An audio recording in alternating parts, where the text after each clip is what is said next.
Donc, aujourd'hui, sur quoi on va s'attaquer, c'est vraiment les nouveautés de SolidWorks. Donc, je ne touche pas à tout ce qui est nouveauté, PDM, simulation, les autres compléments, disons, de SolidWorks comme SolidWorks MBD, SolidWorks Inspection. Donc, je vais vraiment m'attaquer à SolidWorks. Pour l'année 2021, des fois, je ferai aussi à la fin.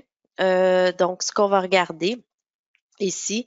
Donc, au niveau de l'interface utilisateur, les pièces et fonctions, le métal en feuille, le mécano-soudé, les assemblages, mise en plan et les bonnes pratiques. Donc, les choses à se rappeler avant de faire une mise à niveau de SolidWorks, par exemple, 2019-2020 à 2021. Mais peu importe, ça peut s'appliquer.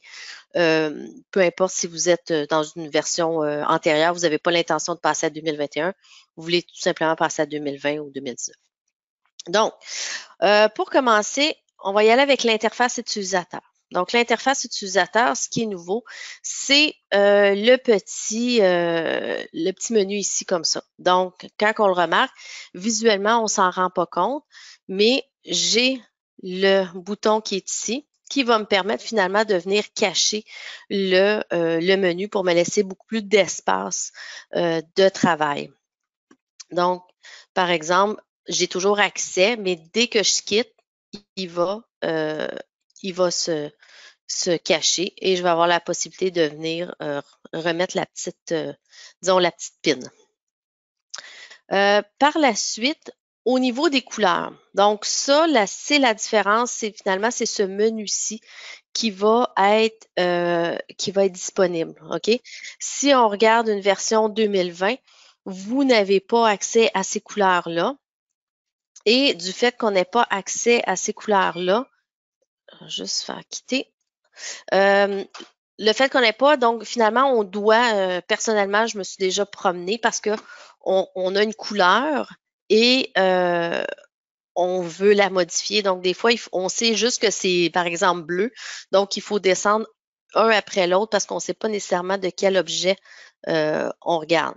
Donc, par exemple, ici, dans les options couleurs. Donc, dans vos versions 2020 et moins, vous n'avez pas accès à ça. Donc, c'est que visuellement, tout de suite, vous savez, par exemple, les codes qui ont été modifiés, les fameuses codes bancales. Donc, des fois, on ne sait pas exactement comment ça se nomme, mais on sait que c'est espèce de vert kaki. Donc, c'est un petit peu plus facile. Aussi, à l'intérieur ici, par défaut, au niveau de l'esquisse, l'option ici est maintenant cochée automatiquement. OK? Ce que ça fait, cette option-là, c'est que quand vous créez une nouvelle esquisse ou que vous venez éditer une esquisse déjà existante, SolidWorks va se mettre dans le plan. OK? Donc, avant, elle n'était pas cochée par défaut. Donc, c'est l'élément qui va être mis par défaut. Donc, c'est vraiment une question de on aime ou on n'aime pas. Donc, par la suite, au niveau du zoom, donc, ce qu'on appelle un zoom accéléré, par défaut, ça fait en sorte qu'avec votre roulette, tout dépend si moi, j'ai une roulette qui a comme on ressent un petit accrochage, disons. Donc, je vais vous le montrer un petit peu ce que ça fait comme différence. Ça, c'est en n'activant pas le zoom rapide, OK? Donc, je dois faire plusieurs fois des roulettes. Donc, tandis que si je fais majuscule ou shift avec ma roulette, donc on voit que avec le nombre de, avec une seule roulette, tu sais, comme par exemple un tour, ben c'est, disons, 4-5 fois plus rapide, là, tu sais. Donc, par exemple, comme ça, je fais 1, 2, 3, tandis que là, en une roulette à peu près, c'est revenu. Donc, ça va être shift. Ce que je vous mets ici au niveau de l'affichage, c'est que si vous voulez tout le temps que votre roulette de souris soit comme ça, vous avez ces deux options-là qui ont été ajoutées. OK? Donc, pour éviter d'appuyer sur majuscule plus avec la roulette, ben à ce moment-là, vous pouvez le faire. Et il distingue si vous êtes dans la mise en plan versus les pièces et les assemblages. Donc, peut-être que dans les mises en plan, vous voulez continuer d'avoir la rapidité, disons, normale, tandis que sur les pièces et les assemblages, vous voudriez avoir quelque chose de plus rapide. OK? Donc, c'est juste pour vous éviter de faire trop de roulettes de souris, tout simplement. Maintenant, au niveau des pièces et fonctions, je vais avoir ici des équations. OK? Donc, ce qu'on a ici, là, c'est le menu. OK? Donc, dans ce menu-là, vous avez la possibilité de venir ajouter justement des équations, de l'information. Donc, c'était déjà disponible dans le temps, OK? Dans le passé. Sauf que il fallait déclarer par exemple, des variables globales, des équations, et ensuite, on était capable de les ramener. OK? Donc, ce qu'il va avoir ici, venir ouvrir mon assemblage, par exemple, je vais juste aller ouvrir ça. C'est Et puis, je vais juste retourner ici. Donc, vous allez voir au niveau, donc je peux mettre n'importe quoi, c'est au niveau, à partir du moment ici, on ne le voit pas encore équation, d'accord? Mais si on déclare une équation ici au niveau de ça, vous allez être capable de retrouver l'information, OK? Donc, pour ça, ça va beaucoup aider les gens à être d'aller chercher l'information, OK? Aussi, souvent, n'oubliez pas, vous devez mettre à jour la pièce en version 2021 pour que ça puisse fonctionner, OK? Vous pouvez même faire des calculs. Donc, par exemple, 2 multiplié par la valeur en coût final. Là. Finalement, c'est 4,28 la livre. OK? Donc, vous pourriez avoir cette information multipliée par la surface, par exemple. OK? Donc, vous pouvez faire directement des équations ici. OK? Au niveau du redo, OK? Ça, depuis plusieurs années, SolidWorks essaie, donc le undo était, ça il y a peut-être 1 an ou 2, ils l'ont beaucoup amélioré. Donc, on était capable de faire des undo, mais on était limité un petit peu, OK? Donc, à partir du moment qu'on sauvegardait, à partir du moment qu'on faisait un CTRL-Q ou un CTRL-Q qui est Rebuild All, donc à ce moment-là, il était limité un petit peu. OK? Donc, ça veut dire qu'à partir du moment que je faisais une sauvegarde ou je faisais un CTRL-Q, le undo n'existait plus. OK? Et celui-ci est apparu. Donc, par contre, donc ça veut dire qu'on a fait undo, donc on peut faire redo si on a envie de le faire. Et par contre, il est limité. OK? Donc, par exemple, au niveau de ces 6 opérations-là, on ne sera pas capable de l'utiliser. OK? Encore là, souvent, ils n'ont pas nécessairement trouvé. Donc, ça se pourrait qu'il y ait des améliorations. Je vais vous le montrer tout à l'heure par rapport à des fonctions au niveau de la mise en plan, par exemple, qu'avant, ce n'était pas possible, puis maintenant, ça l'est. OK? Donc, ça, encore là, des fois, quand vous allez ouvrir la première fois votre SolidWorks, vous ne le verrez pas. OK? Donc, moi, je l'ai ici. OK? Mais ce qui est intéressant, c'est qu'avec l'option qui est ici, rechercher les commandes, vous écrivez rétablir comme ça. Et puis à ce moment-là, tout simplement un drag and drop vers une autre barre. OK? Donc ça, on peut le faire rapidement, le drag and drop à ce niveau-là. Donc, au niveau des couleurs, OK? Ce qui est le fun maintenant, c'est qu'on est capable de venir mettre des couleurs basées, par exemple, sur soit des couleurs fantômes que vous avez, donc les fameux euh, les fameux euh, crayons, OK? Mais par exemple, je pourrais faire, par exemple, oh, je vais juste ça, venir ici. Donc, si je viens ici sur SolidWorks, OK, et je veux mettre une nouvelle couleur, donc je vais venir au niveau ici pour venir mettre une couleur.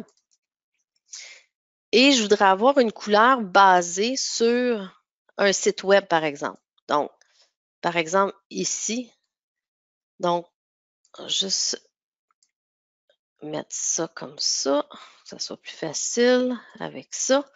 Donc, à ce moment-là, je prends la petite pipette qui est là. OK, il faut que je la laisse. Je peux présélectionner, par exemple, ma surface. Je prends la pipette et ensuite, je viens ici. Donc, à ce moment-là, peu importe la couleur, donc là, par exemple, j'ai le rouge. Donc, à ce moment-là, le rouge va être mis ici. OK? Donc, encore là, je peux venir chercher le bleu qui est ici. Donc, c'est vraiment basé. Donc, si vous devez faire une présentation, vous voulez mettre les couleurs de l'entreprise. Donc, à ce moment-là, vous pouvez aller chercher n'importe quelle couleur. Donc, il faut garder enfoncé la pipette qui est là. Moi, mon doigt est enfoncé sur ma roulette de souris. OK? Ben, pas la roulette, excusez-moi, sur le bouton de gauche de souris. Et ensuite, je lâche comme ça. Donc, il y a vraiment comme s'il y avait la coloration euh, qui était mise directement. OK? Donc, pour ça, vous pourriez par la suite, donc ici, on les voit. Et puis là, je pourrais les ajouter à la couleur personnalisée pour être capable de le garder plus tard, pour qu'il y ait une réutilisation finalement de ça ici aussi. OK? Il y a, et voilà. Donc, au niveau des pièces et fonctions, au niveau du métal en feuille, OK? Ici, je vais juste revenir comme ça. Donc, ce qui est nouveau, c'est la possibilité de venir faire une tôle pliée sur arête sur tout le contour, OK? Comme ça. Là, ce que j'ai fait, je l'ai vraiment testé 2021. 2021, ce qu'il va faire, c'est que oui, il va être capable, par exemple, de faire les arêtes ici, OK? De prendre ça, le faire. Il va sauter le rayon qui est ici pour ensuite être capable d'en refaire. Mais il ne sera pas capable de venir faire une continuité. OK? C'est la différence avec la version 2021. D'accord? Donc, si donc, je viens ici démarrer une tôle pliée sur arête. Pour éviter de prendre arête par arête, je vais venir juste me positionner au niveau de l'arête ici. Je vais faire un bouton de droite et je vais venir chercher, par exemple, la tangente. OK? Donc, vous voyez ici qui est vraiment aller chercher tous les éléments. Donc, ça nous fait une pièce qui serait comme probablement embossée. Et c'est une pièce qui se déplie aussi. OK? Donc, à ce moment-là, pour sortir le DXF pour la découpe, n'oubliez pas qu'on peut, par le bouton de droite ici, OK, venir directement chercher le DXF qui est là au niveau de la pièce. OK? Donc, ça, c'est possible d'aller chercher. OK? Donc, au niveau de la tôle pliée, c'est à peu près ce qui est arrivé. Au niveau du métal en feuille, il n'y a pas eu beaucoup d'améliorations. Je dirais que les grandes améliorations, souvent les améliorations au niveau du métal en feuille, on a eu beaucoup en 2014, puis qui a continué à s'améliorer. OK? Mais des fois, il y a comme une espèce de maturité qui arrive. Au niveau, quand on a beaucoup de répétitions d'enlèvement de matière, souvent c'est long. OK? Une tôle avec plein de trous ou des cabotis, des choses où c'est une tôle de métal en feuille qui est percée plusieurs fois. Les gens qui ont des gros assemblages, souvent ce qu'on proposait, c'est d'avoir par exemple 2 configurations. Donc, une configuration de la pièce finie, puis une configuration de la pièce disons, plain, OK? Donc, sans les fonctions de répétition. Donc, ce qui a été fait, c'est qu'ils ont modifié et puis on nous dit à peu près, j'ai pas pu le tester, mais ce que je voyais, on disait 20 à 25 plus rapide, là, tu sais, dans le fond, du temps, le temps de reconstruction. Donc, le fameux contrôle Q là, qu'on va faire ou le contrôle B. Donc là, ça va être fait. Faut pas oublier que c'est lourd, OK? C'est là. SolidWorks doit le recalculer, OK? Donc, quand vous l'ouvrez, il y a, tu sais, en plus, maintenant, on a une espèce de boîte qui est dans le haut, OK? Euh, qui nous dit voici où est-ce qu'on en est rendu. OK? Au début, on ouvre. Donc, quand on va ouvrir un assemblage ou une pièce, ce que ça fait, c'est que ça ouvre et ça s'ouvre à partir de la mémoire vive, OK, de notre ordinateur. Et après, il y a un recalcul qui va se faire, une espèce de rebuild, de vérifier si toutes les fonctions sont correctes, s'il n'y a pas d'erreur, si les contraintes au niveau de l'assemblage, est-ce qu'elles sont correctes? Et ensuite, il va y avoir un travail au niveau graphique. OK? Donc, c'est vraiment en 3 étapes. Donc, à ce moment-là, quand on a ce type de pièce-là, si on l'ouvre tel quel, ben c'est sûr qu'il y a un recalcul. Il y a un recalcul au niveau de la fonction et puis on a un recalcul au niveau graphique. OK? Quand des fois vous avez des doutes, OK, au niveau de la pièce, vous avez dans la portion ici évaluer, vous avez ce qu'on appelle l'évaluation de performance. OK? Donc, l'évaluation de performance va vous le dire. OK? Qu'est-ce qui est le plus lourd? OK? Ce qui donne le plus de temps. Et puis ici, on l'a. C'est 0,61. OK? 0,61 secondes à régénérer. Donc, des fois, on va être capable de jouer avec certaines fonctions de perçage ou d'enlèvement de matière. En général, chez SolidWorks, ce qui est le plus gourmand, c'est les répétitions. OK? Donc, vous allez voir si vous ouvrez une pièce d'à peu près n'importe quelle nature, puis que vous avez une répétition dedans ou une symétrie, c'est les choses qui sont les plus lourdes. OK? Puis j'en profite aussi pour mettre en garde les gens qui utilisent les fameuses vis de McMaster-Carr. OK? Les vis de McMaster-Carr, c'est super. C'est super parce que vous avez accès à de la visserie, de la quincaillerie déjà en SolidWorks. Donc, vous allez les chercher sur le site, vous les ramenez. Par contre, il y a trop de détails. OK? Encore là, je vous mets au défi d'aller ouvrir un assemblage de SolidWorks. Par exemple, j'ai un assemblage qui est ici. Je vais aller au niveau de la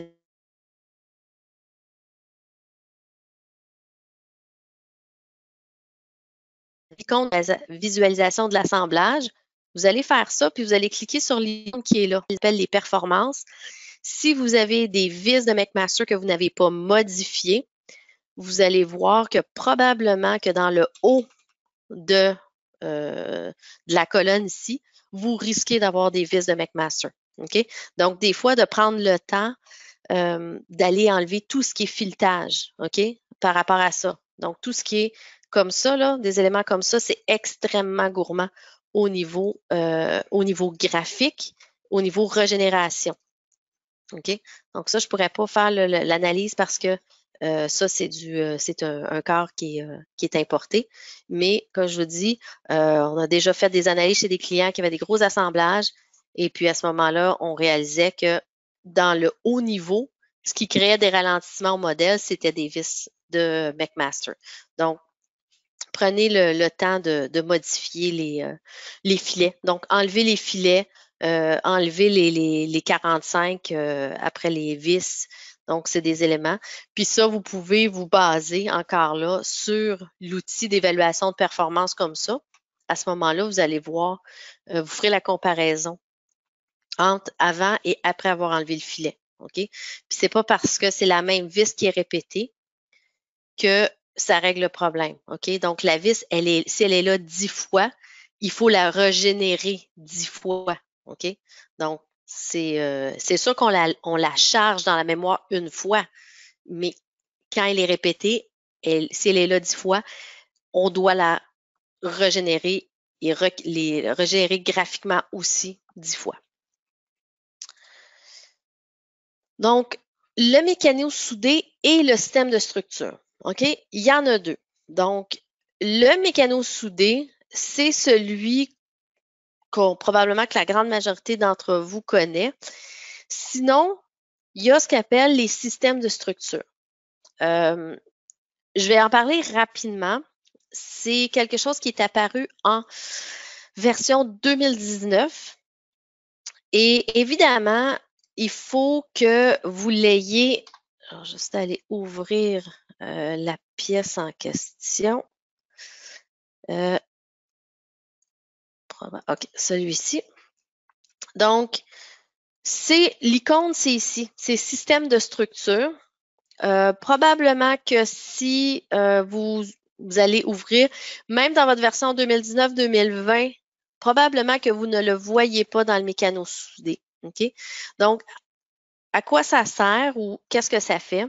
C'est que c'est basé finalement sur des plans.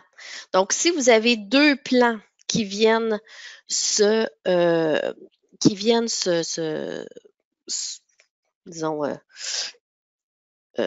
qui viennent un sur l'autre. Donc, l'endroit où il y a la jonction des deux plans, c'est là que ça fait comme créer une ligne virtuelle. Et puis, cette ligne virtuelle-là va être un endroit où SolidWorks va être capable de créer comme une ligne. OK? Et cette ligne-là, à ce moment-là, on va être capable de faire vraiment un juste de structure. Donc, l'idée, c'est pas de vous remontrer, parce que comme je dis, c'est quelque chose qui est arrivé dans la version 2019. Il y a eu des améliorations au niveau de 2020 et puis on continue en 2021. OK? La différence, c'est qu'au niveau de la structure ici, si je viens la modifier, c'est que je vais avoir une espèce de triade comme ça qui me permet finalement manuellement, OK, de venir jouer avec la rotation comme ça. OK? Mais ça, c'est pas dans le mécano soudé proprement dit, c'est vraiment pour ce qui est du système de structure. OK? Donc, comme ça. Donc, il a continué. Ici, là, il faudrait que je fasse un trim, mais si je viens cacher cette structure-là, il a quand même fait, donc là, ça me permet de venir bouger finalement au niveau de la structure. Donc, on le voit ici, là, il a quand même ajusté, OK, sa coupe par rapport à la surface qui est ici. OK? Donc, ils arrivent vraiment un sur l'autre. Mais ici, par exemple, il faudrait que je vienne faire un trim pour enlever ce qu'il y a en plus. OK? Donc, on peut faire un mix. La première année, c'était vraiment que le système de structure. La deuxième année, on pouvait mélanger finalement le mécano soudé comme ça avec le système de structure. OK? Donc, il y a ça. Et comme cette année, ils nous ont rajouté l'espèce de triade. Là, ça ici, c'est vraiment au niveau du mécano soudé. OK? Donc, ce qui s'est rajouté cette année, c'est ça ici. Ce qu'on appelle des ajustements en biseau. C'est que si je n'ai pas nécessairement les mêmes profilés mécano soudés, je vais être en mesure d'aller, juste aller chercher Il doit être dans l'assemblage ici. Chercher celui-ci. Donc ça, c'est un assemblage. Je vais venir ouvrir tout simplement celle-ci. Donc ça, c'est un mécano soudé. Donc, comme ça ici. Donc, les propriétés de mécano soudé. OK? Et puis, donc, pour revenir tout à l'heure par rapport aux équations, on le voit ici que j'ai accès aux équations. OK? Parce qu'il y avait déjà des équations de rentrée. Donc, comme ça. Et je vais voir tout ça, les variables globales, les propriétés. OK? Donc, ça, c'est des propriétés. Comme je dis, on peut faire des équations. Ça multiplié par 2 ou par 4 parce que je vais avoir 4 modèles à faire ou des choses comme ça. OK? Donc, ce que je vais vous montrer, c'est que ici, j'ai 2 profilés mécano-soudés qui sont différents. Donc, il y en a un qui est rectangle, puis il y en a un autre qui est carré. Je dois faire une coupe en biseau, mais je veux qu'ils arrivent ensemble. Donc, on va utiliser l'outil pour trimer, pour ajuster, allonger.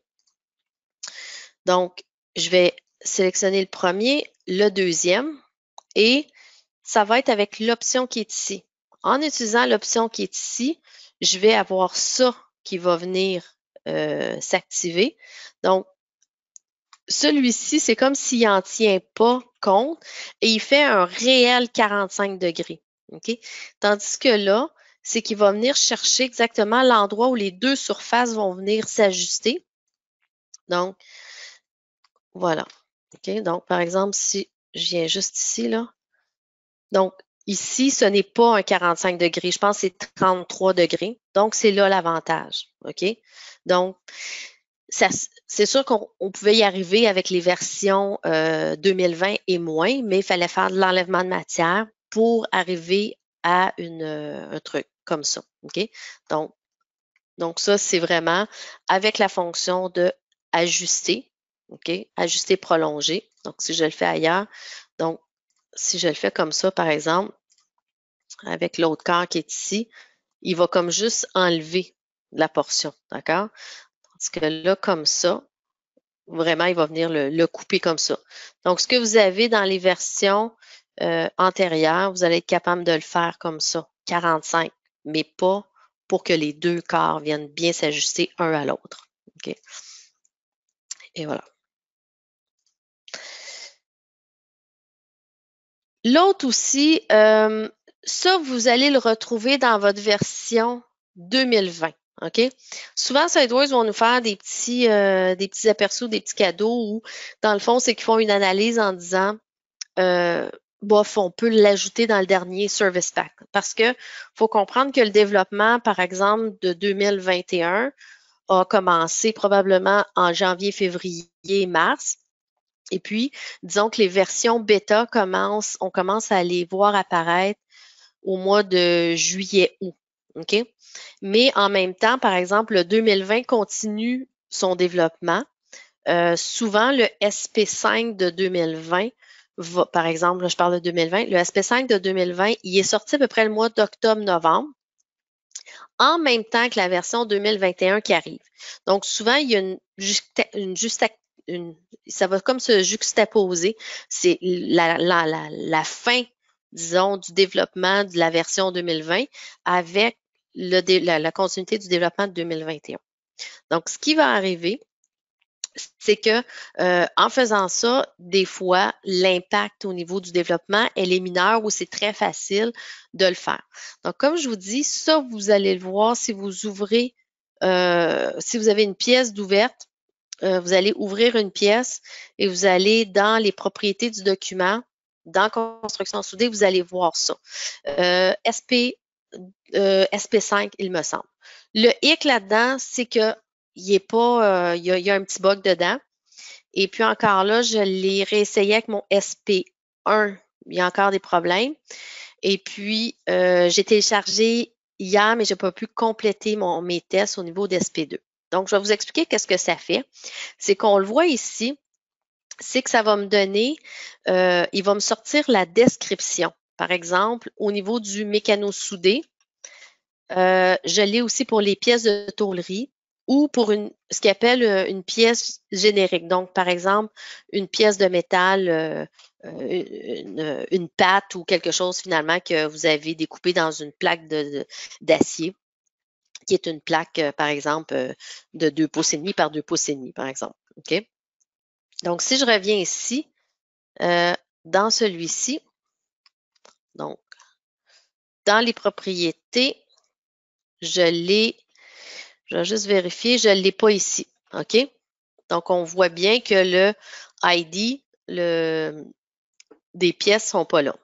Donc, pour l'ajouter, puis juste avant d'y aller, avant de l'activer, je vais vous montrer. Donc, lui, ce qu'il va faire, c'est qu'il va prendre la description, virgule, par exemple, le matériel, virgule, et la longueur, par exemple. OK? Donc, une espèce de concaténation que le système va faire lui-même au lieu que vous ayez à concaténer ces informations-là. OK? Donc, ce que je fais, donc je dois venir ici dans mes options. Je vais venir au niveau des propriétés du document, mécano soudé, et dans le bas ici, vous avez ça, ID de liste de pièces soudées. Okay?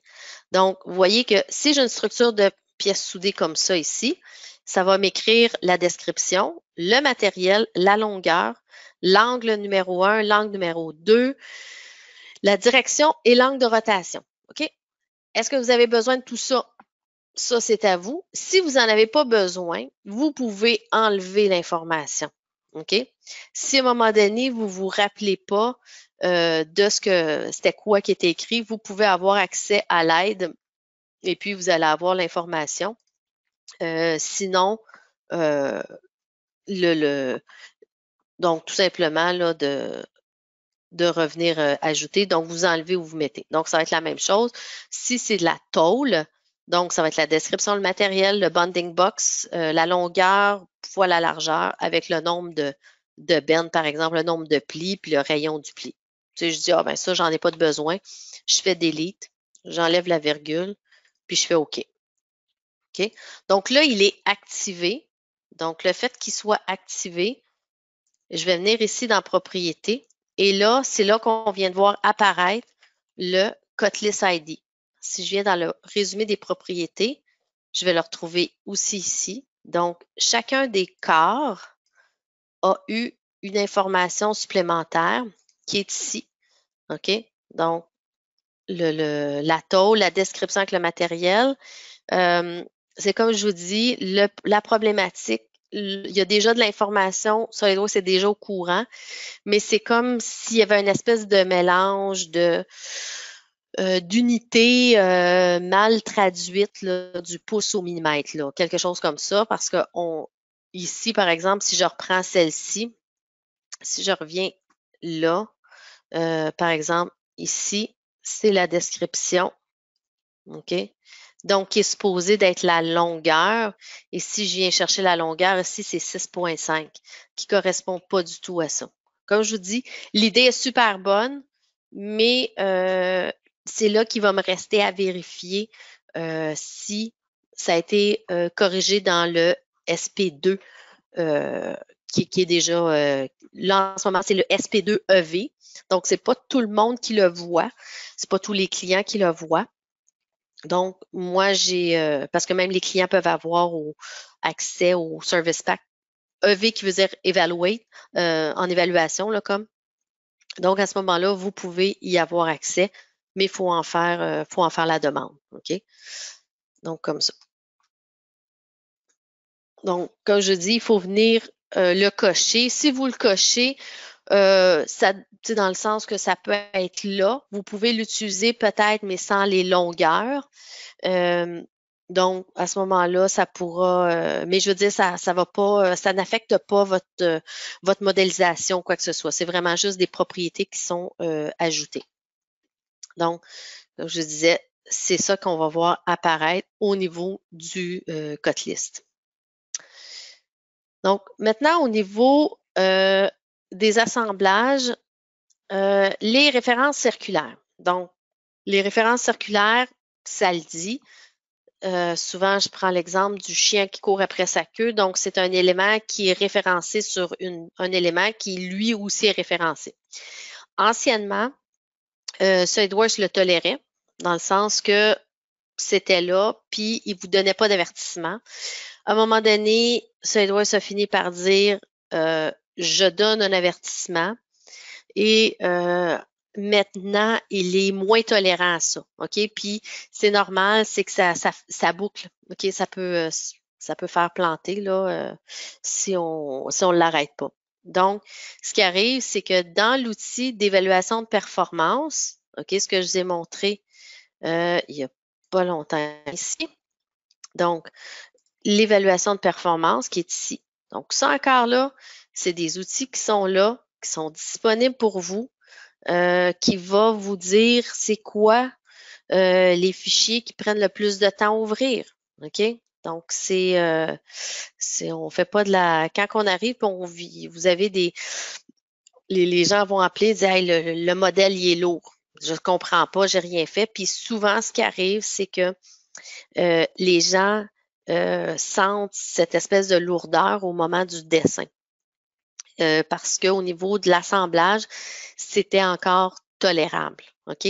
Mais le problème, souvent, le dessin, c'est seulement c'est le résultat finalement qui est beaucoup plus, qui est à la base. OK?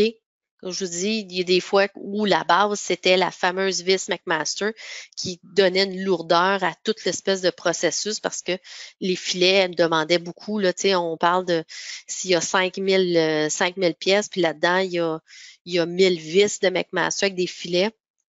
De là vient la lourdeur. OK? Donc, ici, donc des fichiers, on voit l'information, référence de version antérieure. Donc, un fichier qui est en 2020, que j'ouvre avec 2021, il y a un temps. OK? Le fait de le passer de 2020 à 2021, ça demande du temps. OK?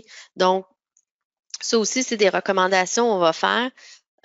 Vous avez une espèce de bibliothèque de pièces, des ancrages, des moteurs, des poignées de porte, ce que vous voudrez. Là, c'est des pièces qui sont, je considère, des pièces de librairie, de bibliothèque. Donc, ces pièces-là devraient être mises en version, la dernière version, pour aider finalement à l'ouverture des modèles. OK? Ce que je veux venir vous montrer, c'est au niveau des paramètres de reconstruction qui est ici. Donc, les performances de reconstruction. Donc, maintenant, ici, j'ai l'information qu'il y a des références circulaires, mais si j'en avais eu, SolidWorks m'aurait dit où sont les références circulaires. Donc, comment, finalement, dans quelle pièce je dois aller comme briser cette espèce de lien-là pour ça. Donc, et puis ici, par exemple, aussi, j'ai des rapports de reconstruction. OK? Donc, ça ici, à ce moment-là, il va me dire c'est quel fichier. Okay? Donc, tout ça, comme je dis, vous avez accès à ça. C'est pas de la magie noire. Là. Donc, par la suite, la résolution automatique. OK, ça va être, c'est très intéressant, ça aussi. Je vais le faire ici. Je vais remettre finalement mon assemblage, je vais le mettre de résolu à allégé. OK, la fameuse plume. Donc, dès que vous allez appuyer sur le triangle ici pour venir voir comment est bâtie la pièce vient de se mettre en résolu. OK? Donc, souvent, quand on vient faire ça, si on rentre dans la pièce, c'est pas parce que je vais cliquer sur la pièce. C'est quand je vais rentrer dans l'arbre pour aller voir. Puis c'est là aussi, c'est que vous rentrez dans l'arbre parce que vous voulez voir comment c'est construit, c'est quoi comment les pièces sont faites. Là, à ce moment-là, vous allez être en mesure de venir voir exactement comment c'est fait. Donc, c'est là que finalement, la pièce passe de allégé à résolu. Donc, la seule chose, c'est que même si je clique dessus, elle ne va pas se mettre en résolu automatiquement. Il faut vraiment rentrer dans l'arbre de création. Okay. Aussi, au niveau des interférences, des détections d'interférences. OK? Donc, si vous utilisez ça, vous avez la possibilité maintenant de sauvegarder le résultat. Et si vous venez le sauvegarder en format Excel, il suffit de venir cocher ça. Donc, ça va vous sortir un fichier Excel avec finalement la petite l'image finalement où est l'interférence. OK?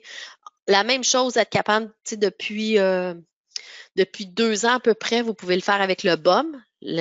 Si vous sauvegardez votre nomenclature, votre BOM en Excel, vous allez aussi avoir l'option ici de sauvegarder avec la petite image. Les contraintes. Donc, les contraintes de rainure, ça ici, c'est que vous avez maintenant la possibilité de venir le mettre par défaut sur centré, par exemple. OK? Je dis toujours aux gens, le pire, c'est le libre. OK? L'idée, faut pas que la pièce bouge. OK? On essaie de contraindre au maximum nos assemblages. Puis encore là, c'est toujours une question de quantité de pièces que dans un assemblage. Si vous avez des assemblages avec 10 pièces, j'ai presque, c'est comme bon, allez-y, gâtez-vous. Mais plus on a de pièces dans un assemblage, plus il faut faire attention. Donc, vous n'avez pas le droit de designer et de bâtir et de monter des assemblages de la même façon que vous ayez 10 pièces versus 1000, 2000, 3000 pièces. OK? Donc, l'idée ici, c'est de venir forcer finalement pour centrer sur la rainure. Donc, si je reviens ici au niveau de cet assemblage-là, par exemple, je vais avoir 2 choses dont je vais vous parler. OK? Je vais passer à ça, mais je vais juste vous le montrer avant. C'est aussi à ce niveau-là. OK? Ça, ce qui arrive, c'est que quand vous arrivez souvent, vous allez avoir cette information-là. Je l'ai pas trouvé, je ne suis pas capable de le créer en français, mais ils disent que en changeant ça, finalement, ça arrive souvent en utilisant ces options-là. Finalement, vous faites comme un flip d'alignement. Il vous demande, ça risque de causer quelque chose. Fait que là, souvent, on va répondre oui, c'est correct. Mais ici, donc au niveau des assemblages maintenant, vous venez ici et vous dites toujours. Ça veut dire que cette question-là ne vous sera plus posée et SolidWorks va faire le flip. OK? Si vous l'avez demandé, vous l'avez demandé. OK? Donc, c'est ce que ça va faire. OK? De plus, on est maintenant capable de verrouiller au niveau de la rainure. Donc, et à ce moment-là, ça fait en sorte que la vis qui est dans la rainure ne va pas tourner sur elle-même. OK? Elle va être vraiment bloquée au centre. Plus, on va forcer qu'elle soit centrée. Donc, si je reviens, ça va être non. Juste aller ici. Donc, avec celui-ci. Donc, par exemple, je vais venir sélectionner la surface, bouton de contrôle, je sélectionne la surface. Donc, je vais venir faire une contrainte de coïncidence. OK? Donc là, il ne me l'a pas demandé parce que, évidemment, SolidWorks va ce qui est au mieux. Et là, à ce moment-là, du fait que j'ai la possibilité de flipper, je vais inverser l'alignement. Donc, le fait que j'ai activé cette option-là, que j'ai dit, je lui ai dit, tu l'exécutes toujours. Donc, ça veut dire, ne me pose plus la question. C'est ce que ça a fait. OK? Donc, ça fait en sorte que, donc, et par la suite, ce que je vais venir faire, je vais venir contraindre finalement la vis ici dans la rainure, bouton de contrôle. Donc, je vais venir faire la rainure, comme ça. Et il ne me l'a pas posé parce que moi, j'ai demandé qu'elle soit centrée dans la rainure. Et en plus, je vais venir verrouiller. Et là, j'ai fait mon bouton de droite pour accepter. Donc, la pièce ici, elle est totalement contrainte. OK? Puis on le voit ici, il y a un petit point noir, peut-être pas facile à voir, mais il y a un point noir, c'est comme s'il est rempli. Ça veut dire que finalement, il est bloqué en rotation. Donc, il est bloqué dans le centre de la rainure, plus il est bloqué en rotation. Donc, si je pourrais déverrouiller la rotation, Et puis, si je rentre dedans, là, vous allez voir ici que, il est centré dans la rainure. OK? Vous allez remarquer aussi dans le haut que quand on rentre dans le menu de contraintes, maintenant, ils ont fait en sorte que les menus, vous y avez accès directement comme ça. Donc, au lieu que ça soit des sous-menus, là, venir ouvrir. Donc, c'est beaucoup plus, disons, facile d'utilisation. OK? C'est plus ergonomique. Voilà. Donc, tout ça, donc, centré sur la rainure. Donc, en faisant centrer sur la rainure, donc, allez le fixer directement dans les propriétés du document.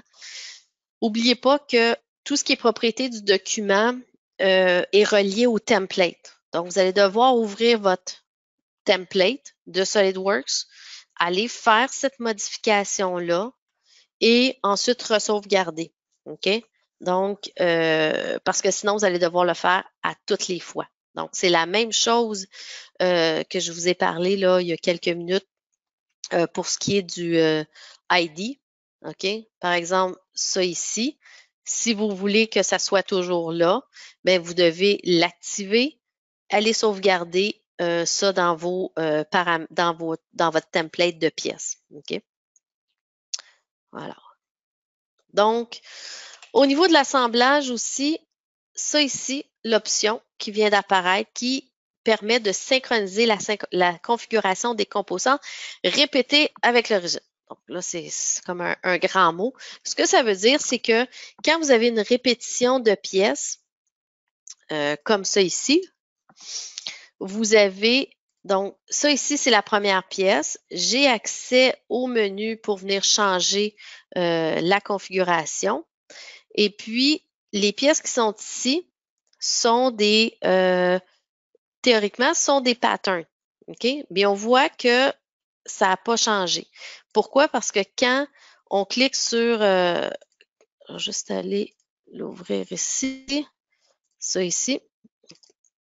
Donc, ce qu'on voit, c'est que j'ai accès à ce menu-là. OK? Ce qui me permettrait d'aller changer pour aller le mettre par défaut. OK? Puis ça pouvait arriver. Attendez-moi une seconde.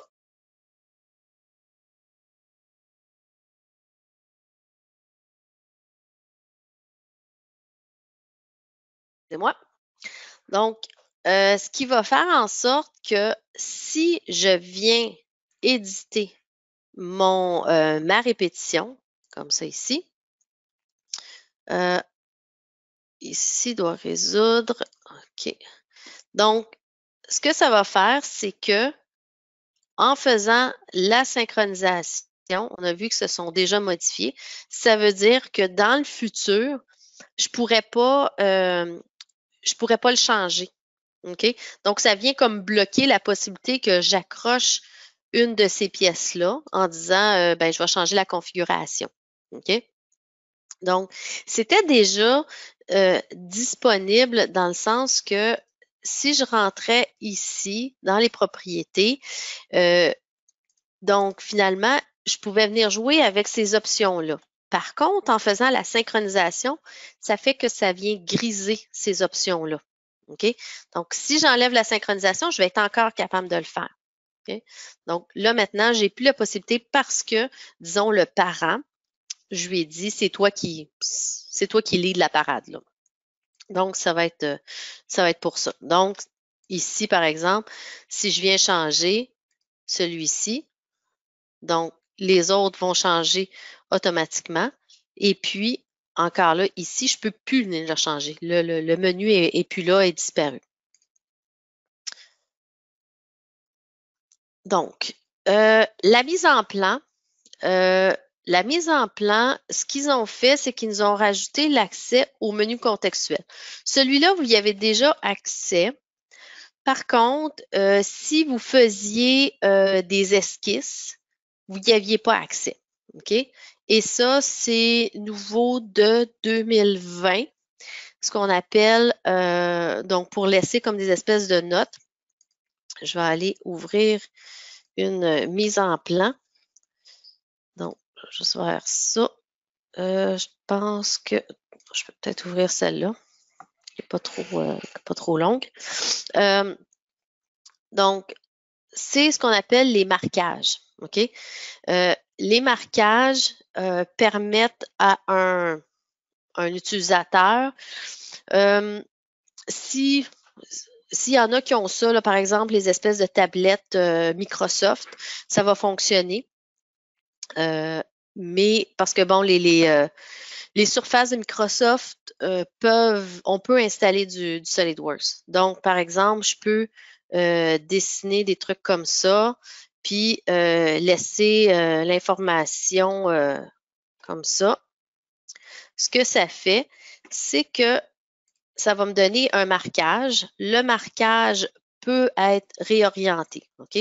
Au niveau des menus, ce que ça fait, c'est que je suis maintenant, j'ai ce menu-là maintenant qui va apparaître. OK? Au niveau de l'esquisse, comme ça, donc ce que ça fait, c'est que j'ai encore là ce menu-là qui va apparaître. OK? Avant, je devais absolument venir de ce côté-ci pour venir modifier ou pour venir faire des contraintes quelconques. Donc, c'est la différence ici au niveau de la mise en place. Donc, la mise en place, c'est que j'ai des menus directement. OK? Donc, ça, qu'on veut laisser, là, ça, comme je dis, c'est apparu l'année dernière. Mais ça, on doit laisser des notes sur un dessin parce que la personne doit faire la modification. On laisse tout ça là-dedans et après, on peut tout simplement cacher l'information. Donc, autant que ça peut être pour les gens, par exemple, qui n'ont pas de PDM ou même ceux qui ont du PDM, c'est plus facile de dire ça plutôt que d'imprimer la feuille, de barbouiller sur le dessin, puis de revenir plus tard, puis de le laisser à la personne pour qu'elle puisse faire les modifications dans le temps. Donc, les fichiers de hachure, ça c'était drôle que ça arrive parce que j'ai un client, je sais que qui a créé des espèces d'hachures spéciales. Et à chaque fois qu'il changeait de version, il fallait qu'il s'assure de prendre son espèce de hachure, puis qu'il apprenne, puis il a cut and paste dans tous les ordinateurs de ses employés. Puis il y avait quand même une 15 ou 20 postes à faire, OK? Et donc là, depuis cette année, finalement, il va pouvoir garder finalement cette espèce de dossier de hachure-là, le mettre de façon, il n'est plus obligé de le mettre local. Il va pouvoir le mettre, par exemple, dans son PDM et de faire pointer tout le monde sur le fichier de hachure.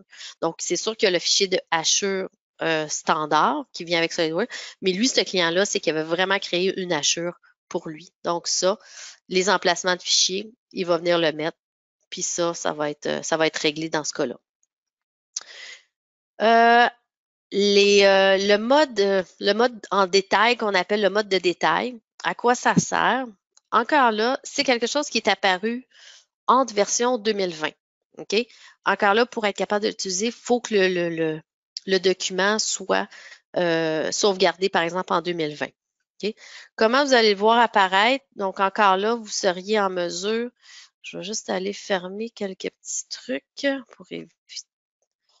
On va optimiser tout ça. Et voilà. Donc là, je vais venir ouvrir finalement. Attendez-moi une petite seconde. Parce que là, ça va être. Je pense que c'est celui-là. Ouais, comme ça, CTRL-C. Je vais venir parcourir. CTRL-V. Donc, ça ici, je viens sélectionner une fois mon dessin. Et souvent, je dis aux gens, je prenais le temps de voir ce qui est ici, OK, au niveau du dessin. Donc, ça, c'est ce qui est nouveau, OK, habillage.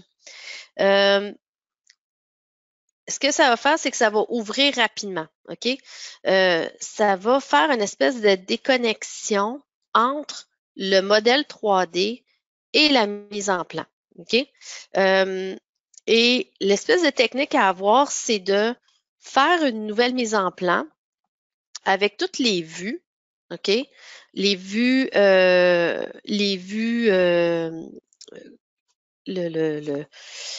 donc, toutes les vues de détail et ainsi de suite qu'on a besoin pour créer nos mises en plan.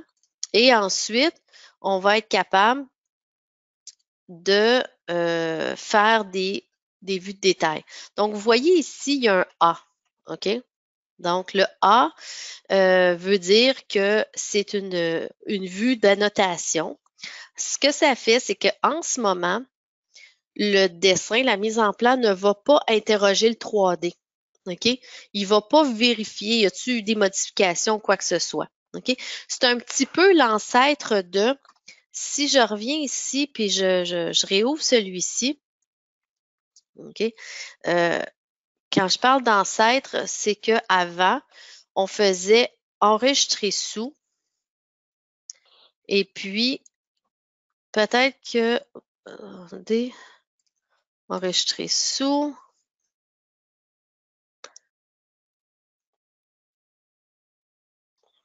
bon.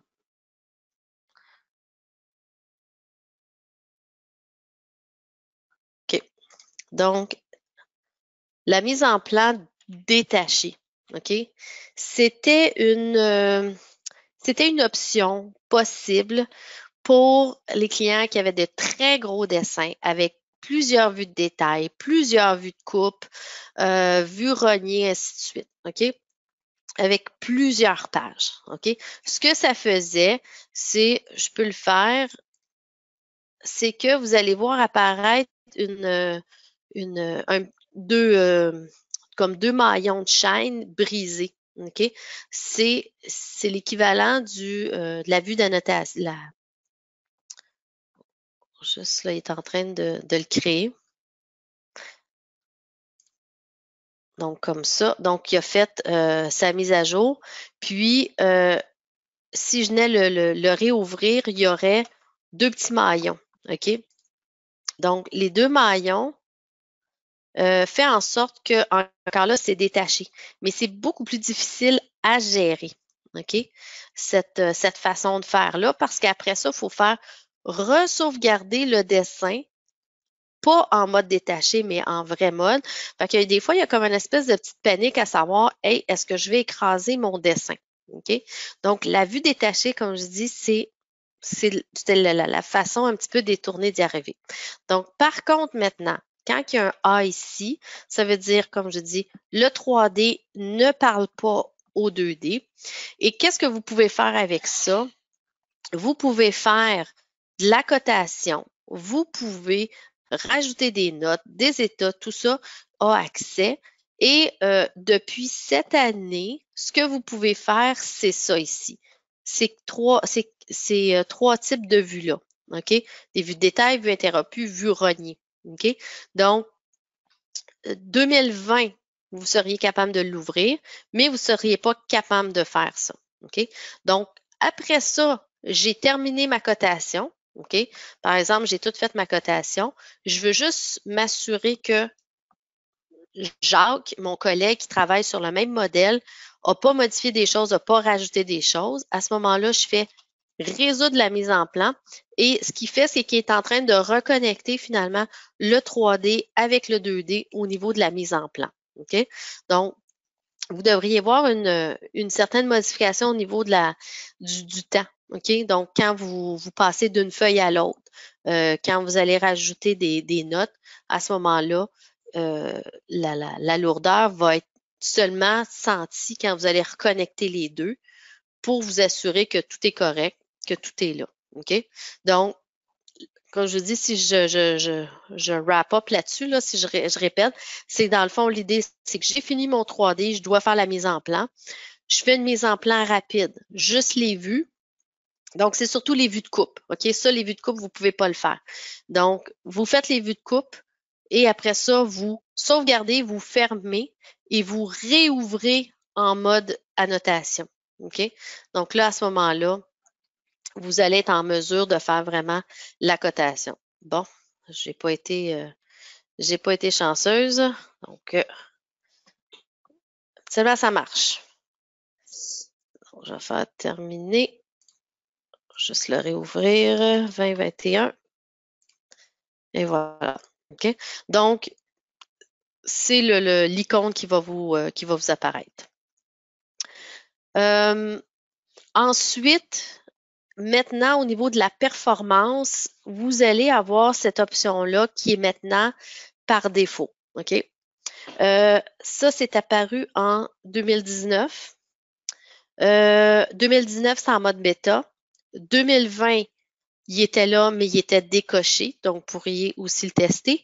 Et maintenant, 2021, il est là par défaut. OK? Ce que ça va faire, c'est qu'au niveau, de la mise en plan, je vais juste essayer de la réouvrir, celle-là. Au niveau de la mise en plan, quand vous allez bouger la mise en plan avec cette option-là et aussi avec 2021, ça va être beaucoup plus fluide.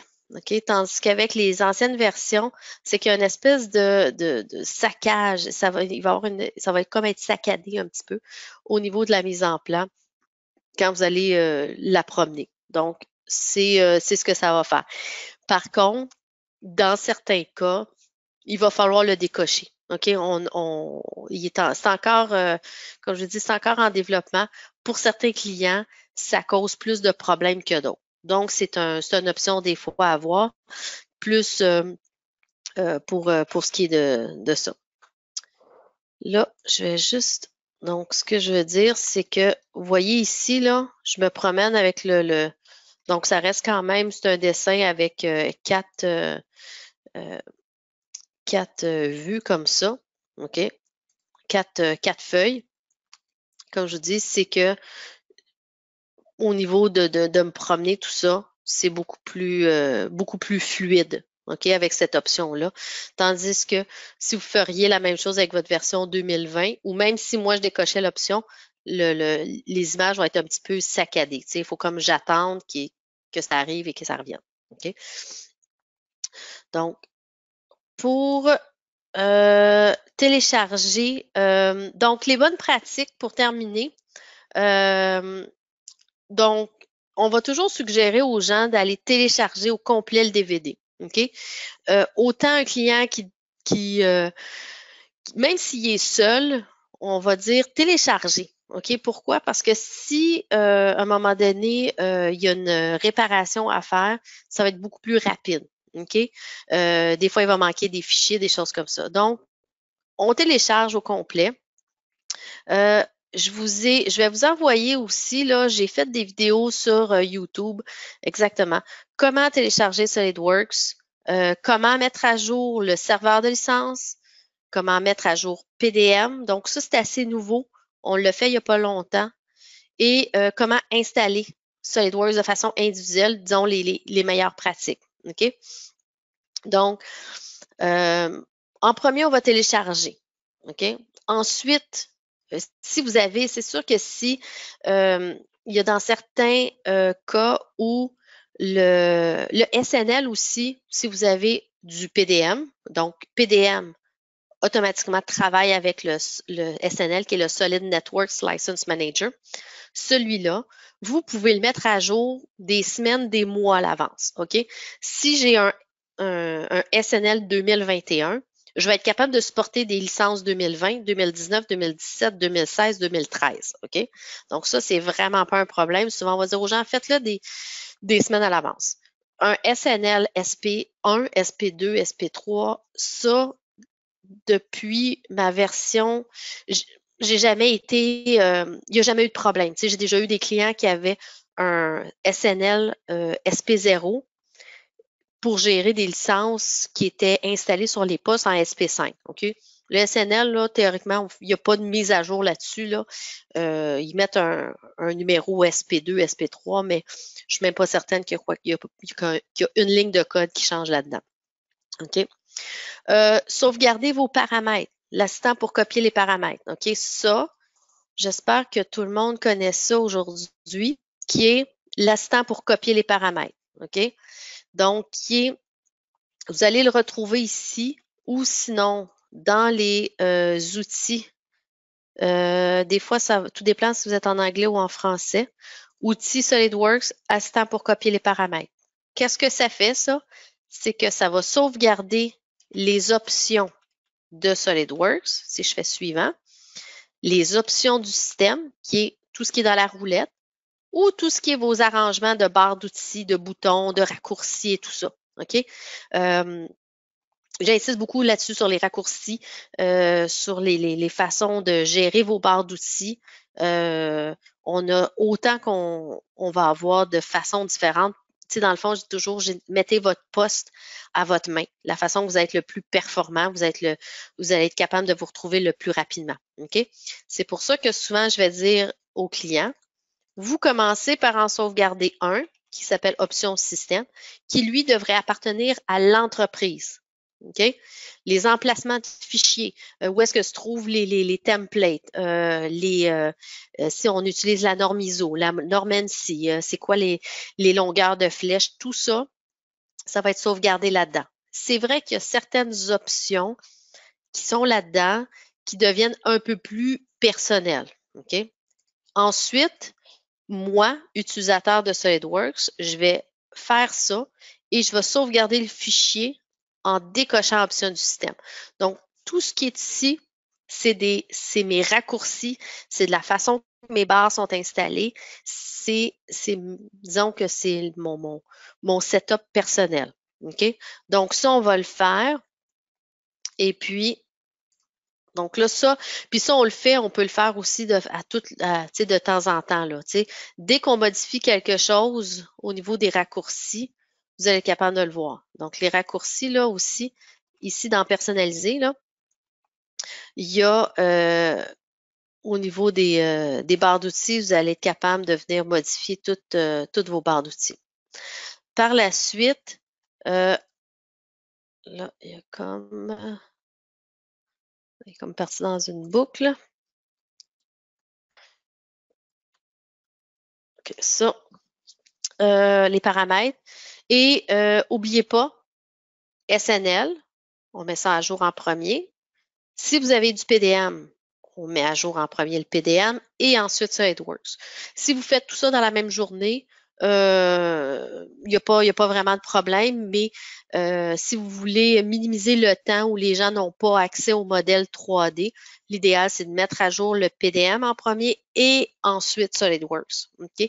Parce que même si on est en train de mettre à jour le PDM, mais avant de le mettre à jour, ce qu'on va dire aux clients, c'est tout le monde fait un check-in, mais les gens peuvent garder la dernière version. Donc, vous devez travailler en mode offline.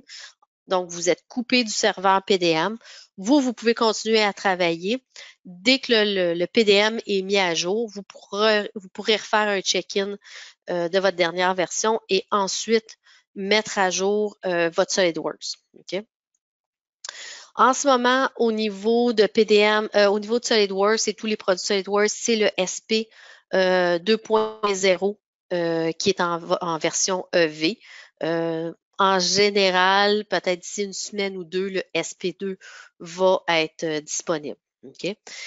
Ici, je vous laisserai aussi, j'ai mis les liens pour YouTube. Je vous les enverrai avec le lien pour revoir la vidéo. Je vous donnerai accès à tout ça. Sont déjà sur YouTube, mais pour que ça soit plus rapide. Donc, c'est vraiment des vidéos qui ont été faites dans les dernières semaines ou derniers mois. Faites attention. La table de révision dans PDM, il y a un bug encore. On l'a testé avec le SP2 EV. On a envoyé l'information à SolidWorks déjà en se croisant les doigts qui vont régler le problème dans la version 2 de SolidWorks dans le 2021 SP2 parce qu'il passe de EV à Release. Donc, Release, c'est la version que tout le monde voit. Donc, on va se croiser les doigts que ça soit réglé, d'accord? Dans les 2-3 prochaines semaines, comme je vous dis, donc, comme je vous dis, c'est si vous utilisez la table révision dans PDM, avec SolidWorks, c'est là qu'il y a un problème. Exactement, je ne pourrais pas vous dire.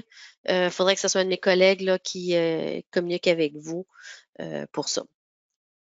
Donc, pour ma part, j'ai passé à travers, comme je vous dis, de ce qui est pour ce qui est de SolidWorks, OK?